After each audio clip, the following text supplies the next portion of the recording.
In terms of medication, which can be helpful for a lot of kids with ADHD, research has started to show that when children show a good response to medication, all of a sudden a whole bunch of parenting problems disappear.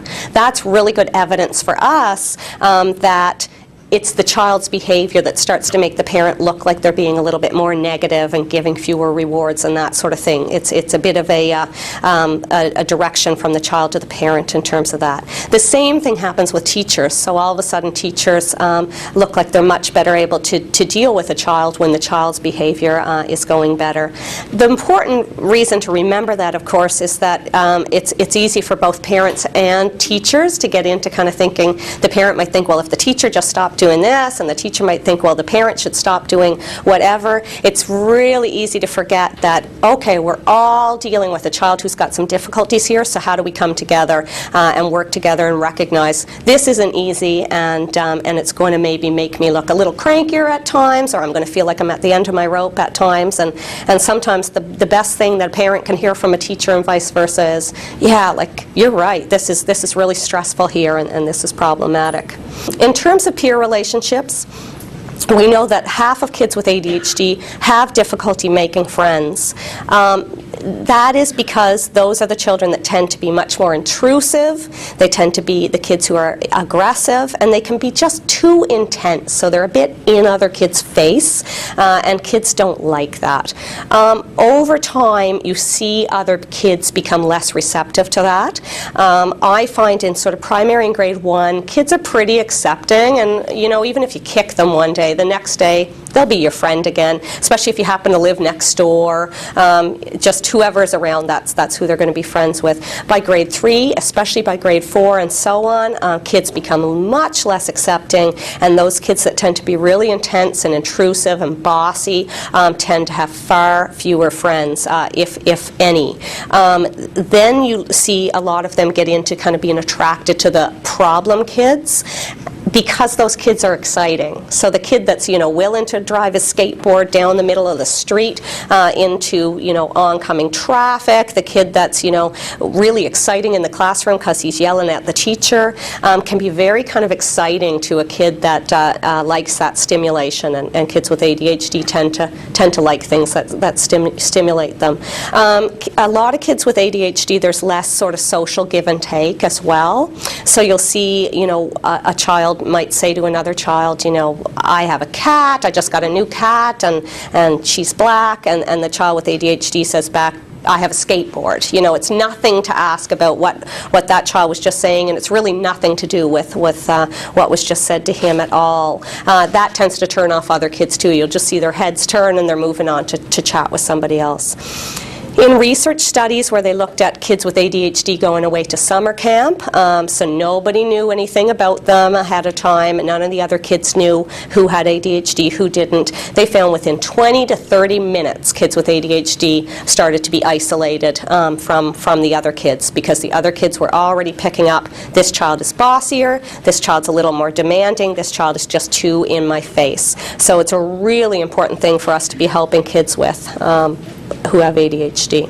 So I'm going to focus my talk today on psychosocial treatment, and so I define that as non-medication treatment. I'm going to talk about meds for a few minutes, but the focus of my talk today is going to be on non-medication treatment, because I'm not a psychiatrist, and that's the part that psychology plays in the treatment of ADHD.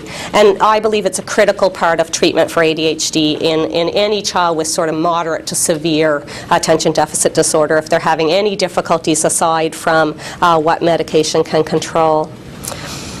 One thing we know about medication for ADHD is that for many kids, for the majority of kids, it's highly, highly effective. And so often there's the question of, well, why even add other treatment? Why add hands-on strategies for treating ADHD if medication is what is needed?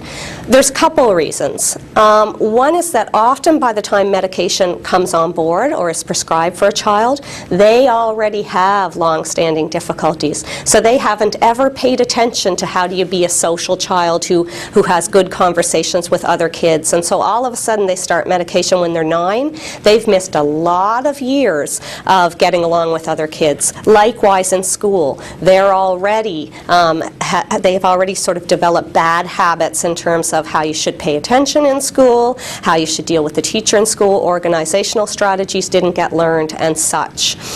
What we know in terms of children with ADHD, in terms of predicting how they'll do in adulthood, is that the big 3 predictors are more psychosocial predictors. One is whether his or her parents use effective parenting skills that are effective for kids with ADHD, and we're going to talk about those tonight. Another is how he or she gets along with children. So how do we help children to have at least one friend? And then the third is his or her success in school, and we're going to chat about that tonight as well. When we look back to 1999, when there was a large treatment study done around children with ADHD, this study said, okay, let's look at what is the most effective way to treat ADHD. So they had a group of kids in which they did sort of behavioral strategies, which I'm going to chat about tonight. They had a group of children who got medication only, and then they got a group of children who got both behavioral strategies and medication. And this was a large-scale study done in 6 sites across North America. The study happened over a 14-month period, and then they actually, well, they continue to assess these kids, but they assess them up to 2 years later at this point, at the point that I'm going to be talking about here. The media kind of grabbed onto this, and in my opinion, they sort of got it wrong. So what the data did tell us, that medication was more effective, medication alone, than behavioral strategies alone. And I think that's for the reason that if a child can't stop and think at any point, no matter what nice rewards you have for them in the end, no matter what consequence they're going to get for their negative behavior, if there's no stopping and thinking, often kids with severe ADHD are going to stay doing exactly the same thing they're doing. They also found that behavioral strategies by themselves weren't effective, for that same reason. So the press grabbed onto that and they said, medication makes a difference in ADHD, monitoring meds is key, and psychosocial intervention of no benefit. But that's not the whole story. The whole story, in fact, was that combined treatment group by far did better. It was only the combined treatment, so those are the kids who got both medication and psychosocial or behavioral strategies, only that group had improvements in positive functioning. So the medication kids did a lot better in reducing some of that negative behavior, but we also want to look for those positive behaviors like friend-making skills and more positive interactions with mom and dad and that sort of thing. Only the combined treatment group had that. The combined treatment group also was more likely to have kids that clinicians deemed excellent responders. So they rated them as good responders, not so good, excellent. And the kids that were termed excellent responders were tended to be in that combined group. The combined treatment group resulted in a use of 20% less medication. So as parents, I often have parents say to me, hey, I know meds are important, but I want to use, as little as I need, and this study was indicating that with good psychosocial strategies, there was less medication needed in combination. So those results are really important because when the children were measured, they were still receiving medication, but the behavioral therapy or the psychosocial strategies had actually been discontinued at that point for 4 to 6 months. So it was leading to long-term good effects, even though it wasn't still going on.